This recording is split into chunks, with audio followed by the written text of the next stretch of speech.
In today's video, I'm going to show you how to permanently add subtitles to a video using VLC Media Player. This means the subtitles will be burned directly into the video, so they appear on any device, any player, and even when you upload the video online. This method is completely free and works on Windows, Mac, and Linux.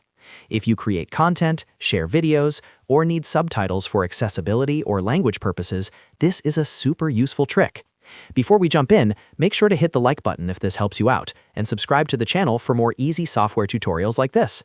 Alright, let's get started. First, open VLC Media Player on your computer. If you don't already have VLC installed, you can download it for free from videoland.org. Once VLC is open, look at the top menu and click on Media. From the drop-down, select Convert/Save. This will open a new window where we'll set up the video and subtitle files. In the Convert/Save window, make sure you're on the File tab. Click the plus Add button and browse your computer to select the video file you want to add subtitles to.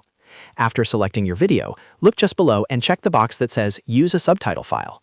Once that box is checked, click the Browse button next to it and select your subtitle file, usually in SRT format. Make sure the subtitle file matches the video timing correctly, otherwise the subtitles may appear out of sync. Once both files are added, click the Convert/Save button at the bottom.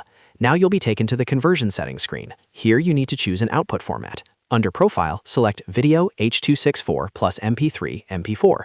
This is a widely compatible format and works well for most use cases. Next to the Profile dropdown, click the wrench icon to edit the selected profile. In the Profile Settings window, go to the Subtitles tab. This step is extremely important. Check the box that says Overlay Subtitles on the video. This ensures the subtitles are permanently burned into the video and not just attached as a separate track. After checking that box, click Save to confirm the profile settings.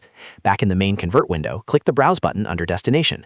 Choose where you want to save the new video file and give it a new name so it doesn't overwrite your original video. Finally, click Start to begin the process. VLC will now convert the video and permanently add the subtitles. You'll see the progress bar moving at the bottom of the VLC window. Depending on the length and quality of your video, this may take a few minutes. Once it's done, open the new video file and you'll see the subtitles permanently embedded into the video. And that's it. You've successfully added subtitles permanently to a video using VLC Media Player. If this tutorial helped you, don't forget to hit the like button and subscribe to the channel for more helpful software guides. Thanks for watching, and I'll see you in the next video.